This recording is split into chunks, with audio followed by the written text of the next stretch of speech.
வெற்றிகரமாக 7வது நாளை நோக்கி போய்கொண்டிருக்கும் இந்த லீடர் படம் தமிழ்நாடு முழுவதும் மிகப்பெரிய வெற்றி அடைந்திருக்கு.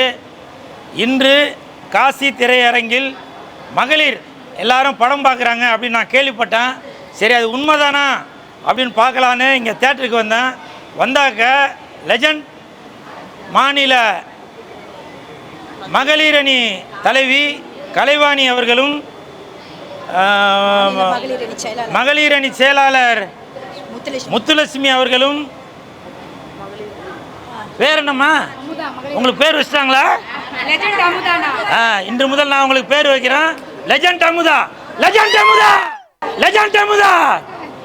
இப்படி மகளிர் எல்லாருமே சேர்ந்து, மீனாட்சி, இப்படி எல்லாருமே சேர்ந்து இந்த படம் பார்க்கறதுக்காக வந்திருக்கதா நான் கேள்விப்பட்டேன். வந்து பார்த்தாக்க 95% அவங்களே இன்று வியாழக்கிழமை இதெல்லாம் வேலைக்கு போகிறவங்களாம் லீவ் போட்டு இல்லத்தரசிகள்லாம் வீட்டு வேலைகள்லாம் முடிச்சுட்டு நல்லா ஜாலியாக சந்தோஷமாக மகளிர் எல்லாருமே சேர்ந்து இந்த லீடர் படம், எனக்கு தெரிஞ்சு 3வது தடவை 4வது தடவை பார்க்குறீங்கன்னு நினைக்கிறேன் இல்லையா?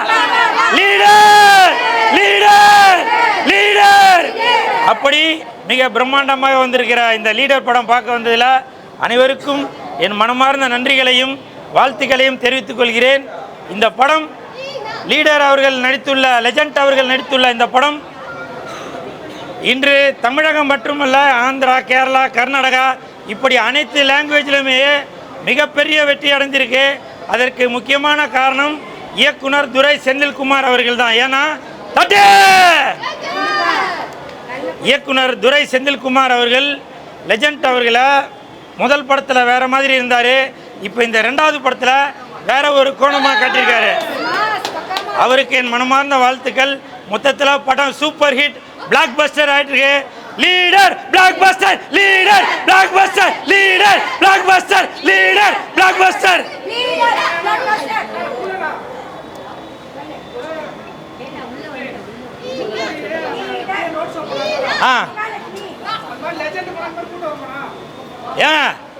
என்னங்க இப்படி கேட்டீங்க?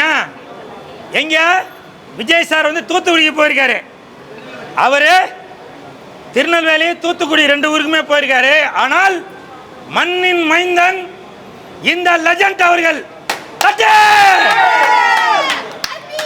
வெளியூர்ல இருந்து போன விஜய் சாருக்கே அவ்வளவு கூட்டம்னா, மண்ணின் மைந்தனான லீடர் அவர்களுக்கு, லெஜண்ட் அவர்களுக்கு எவ்வளவு கூட்டம் வரும்னு யோசிச்சு பாருங்க.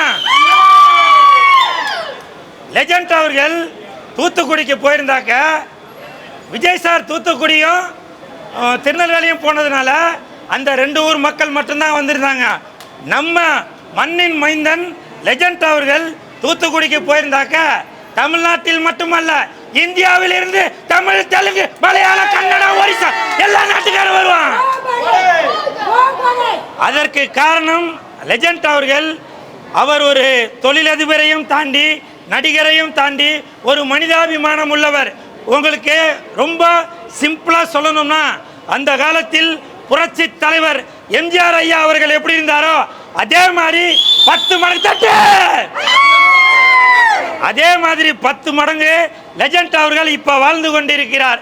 எனக்கு தெரிஞ்சு புரட்சி தலைவர் என்றால் அது எம்ஜிஆர் ஐயா அவர்கள், புரட்சி நாயகன் என்றால் அது லெஜண்ட் அவர்கள். புரட்சி தலைவர் என்பது விஜய் அவர்களை தான் குறிப்பிட்டு சொல்றாங்க நிறைய பேர். நீங்க வந்து சார், எல்லாருக்குமே ஒரு ஆசை இருக்கும் சார். ஆனால் அவர்களுடைய நற்பணிகளை பார்த்து தான் உங்களுக்கு தெரியும். விஜய் சாரு இப்போ அரசியலுக்கு வந்திருக்காரு, அதனால நீங்க வந்து புரட்சி தலைவர் ஒருவேளை இவரா இருப்பாரோ அப்படின்னு சொல்றீங்க. ஆனால் எனக்கு தெரிந்து லெஜண்ட் அவர்கள், அவருடைய முன்னோர்கள், அவர் தாய் தந்தையில் இருந்து அவர் மக்களுக்கு பல நற்பணிகளை செய்து வருகிறார். இதை நான் சொல்லல, வரலாறு சொல்லுது. இந்த அம்மாக்கு தெரிஞ்சிருக்கு. அப்படி இருக்கும்போது அந்த புரட்சி நாயகன் என்ற பட்டம் கண்டிப்பாக லெஜண்ட் அவர்களுக்கு மட்டும்தான் போய் சேரும். ஏனென்றால் எனக்கு ஒண்ணுன்னா,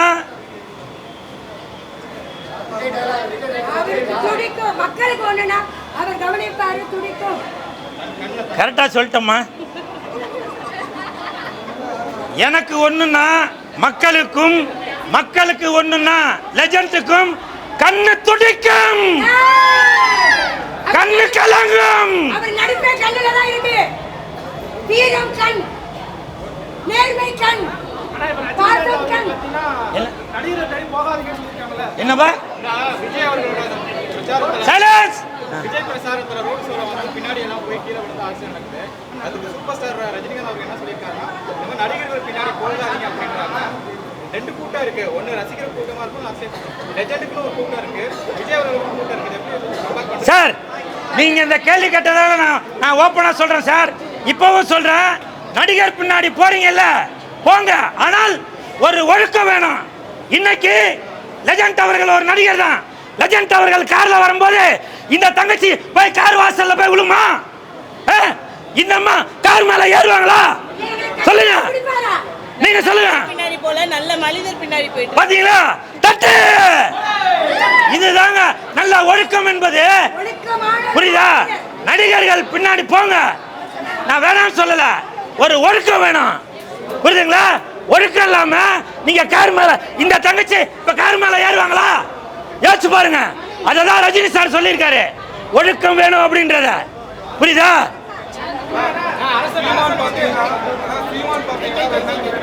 இரு சைலன்ஸ்.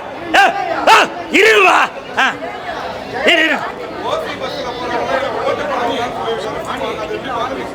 ஏமா ஏமா இருங்கம்மா, இருங்கம்மா.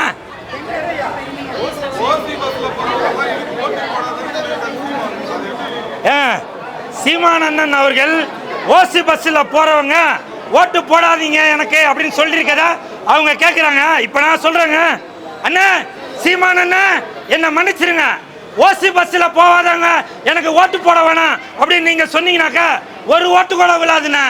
ஏன்னா இன்னைக்கு தமிழ்நாடு ஓசி ஓசி ஓசியில் தான் வாழ்ந்துட்டு இருக்கு. புரியுதா?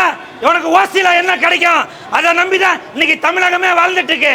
அப்படி தமிழக மக்களை இன்னைக்கு எல்லாரும் ஆளாக்கி வச்சிருக்கீங்க. புரியுதா? எந்த இடத்துல ஓசி கிடைக்கும் தானே பார்த்துட்டு இருக்கீங்க. சீமானண்ணன் சொல்றது கரெக்டு தான். ஓசியை நம்பி வாழ்ந்தால் அடுத்த தலைமுறைக்கு சோறு இருக்காது, நீர் இருக்காரு அப்படின்றத அவர் சொல்லியிருக்காரு. சீமானண்ணன் நீங்க அந்த வார்த்தையை கைவிட்டுருங்க.